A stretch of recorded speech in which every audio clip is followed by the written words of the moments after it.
Alright, Greg, so here is the, newly finished PS4. We got the external drive there. I went ahead and put one of the ones you had supplied me with into a nice white container to match it. And just using one of my regular controllers. And hilariously enough, I honestly do not know what screen I have this set up to. I think it's this one.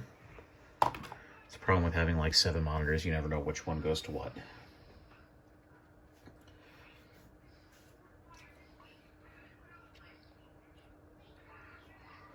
I guess maybe I should probably turn some volume on. Oh, I have volume on. Look at that.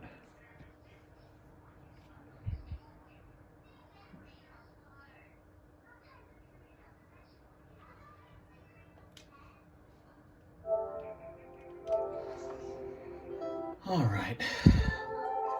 So there were a couple of ones that I had to kind of do some substitution for.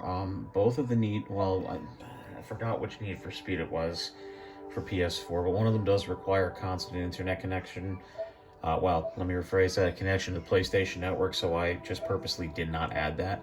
I did throw on 2 good blasts from the past, though, that I personally created to run on the PS4 myself, so there's those.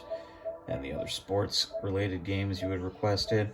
I definitely also put on some other things because we ended up having room after all of your requests. Sekiro, Shadows Die Twice, and Ghost of Tsushima, both awesome games. And as you can see, all of them have that little lock there. We try to start it. It's basically going to turn around and say, hey, we need to update. We are never, ever, ever going to do that. And same thing, I was able to actually backport Resident Evil 8 to run on it too. And you weren't really specific about which Wolfenstein, so yeah, they're just all there. Alright, so now to actually do the modification itself, I have this set up so that you legitimately will never have to connect this thing to the internet. Everything is pre-cached. So you're going to go up to settings and then hit the user guide. Hit the user guide again.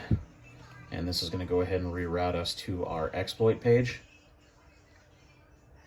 And we are going to go up to PS4 6.72 because that's the version it is on. And we are always going to choose Gold Hen. You can do Mira or Mira Unofficial. The only thing with that is it doesn't spoof the firmware version of the console. Whereas if you use Gold Hen, it'll literally spoof it so that basically any game you try and run on it it won't kick back an error saying you need to update like you had just saw when I tried to do it on the main screen without running the exploit. And sometimes you have to repeat the thing of trying to do the exploit a couple times, but I think we may have actually just got it on the first try here. Nope. Let's go ahead and just hit X where it's sitting on enough system memory.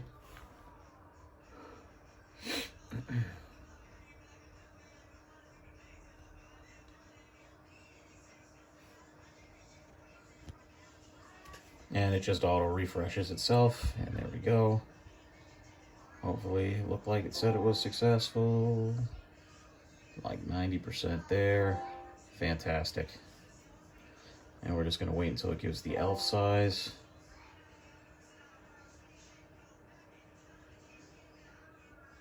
No elf size, either that or I missed it. Anyway, I'm going to go ahead and go back to the main home screen. And The Last of Us Part 2 is one of those ones that we definitely do need to be on the most recent firmware for. Well, normally we'll be on a more recent firmware. But Resident Evil is another one of those, or Resident Evil Village. So as you can see, we're just going to go ahead and launch that up right now. So you can see what Gold Hen actually does.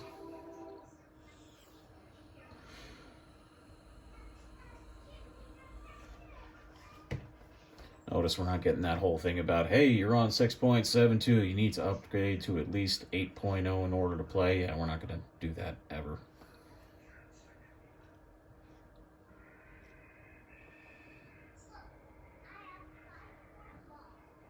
And there you have it.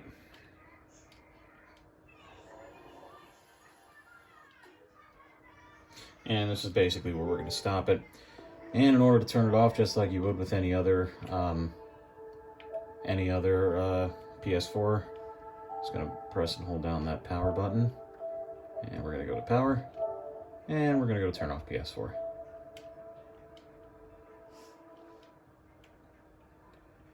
Alright, so that concludes the video. Let me know if you have any other questions, concerns, anything like that.